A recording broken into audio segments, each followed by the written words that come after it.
नगर परिषद ढाका के जरिया बहुत सारी अनियमितताएं हुई है। सर, माननीय मंत्री जी ने जवाब दिया है, जीवेश मिश्रा जी ने, और जवाब जो दिया उन्होंने, मुझे लगता है उन्होंने पढ़ा नहीं उसको, वरना उनसे इस तरह के जवाब की बिल्कुल उम्मीद नहीं थी।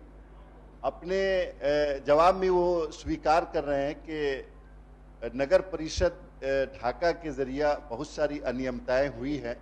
मेरा मकसद यहाँ ये है कि सरकार अगर पैसा भेज रही पब्लिक के लिए तो उसका सही इस्तेमाल हो। एक साल में 30 विभागीय काम अगर कोई नगर परिषद, छोटा नगर परिषद करा रहा है जिसका टेंडर नहीं हो रहा है और अपने मन मर्जी के लोगों को दिया जा रहा है, खुद स्वीकार कर रहे हैं, तो उसको अगर करप्शन माननीय मंत्री जी नहीं कहना चाहते हैं तो मेरी उनसे दरखास्त है कि इसके बारे में इंक्वायरी कराएं। बहुत बड़े पैमाने पर सरकार के पैसे का दुरुपयोग हो रहा है और जो पब्लिक के लिए भेजा जा रहा है डेवलपमेंट के लिए, उस काम को यानी टेक्निकल एतबार से कि एक सड़क बनानी है 60 लाख रुपए की तो वो 4 जगह विभागीय कर दिया 15-15 लाख का, और इसको दे दिया उसको दे दिया, तो ये खुद स्वीकार कर रहे हैं माननीय मंत्री जी। तो इसको बताना चाहिए माननीय मंत्री जी को। मैं चाहूंगा कि अगर मुनासिब समझते हैं तो जवाब देते। सभापति महोदय, मैंने बड़ा स्पष्ट उत्तर दिया है माननीय सदस्य को। क्यों संतुष्ट नहीं है तो फिर हम डिटेल उनसे लेकर के इसको देखेंगे।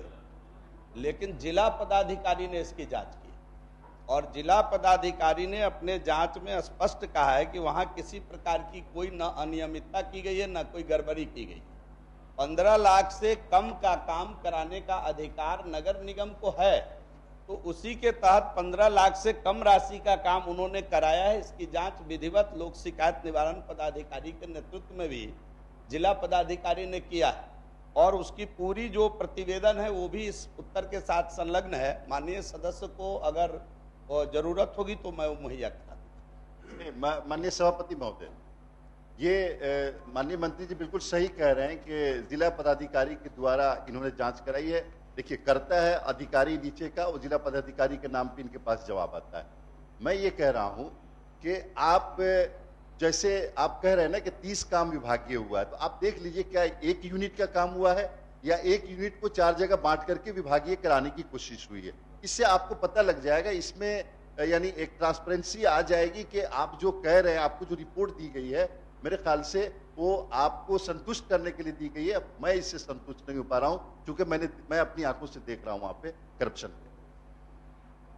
सभापति महोदय, सरकार माननीय सदस्य को पूर्ण रूपेण संतुष्ट करेगी अगर इनको जिला पदाधिकारी और वहां से आए विभागीय किसी रिपोर्ट पर किसी प्रकार का कोई संदेह है तो हम विभाग के बड़े अधिकारी के नेतृत्व में वहां पुनः एक बार जांच कराएंगे और कोई भी दोषी होगा वो बख्शा नहीं जाएगा।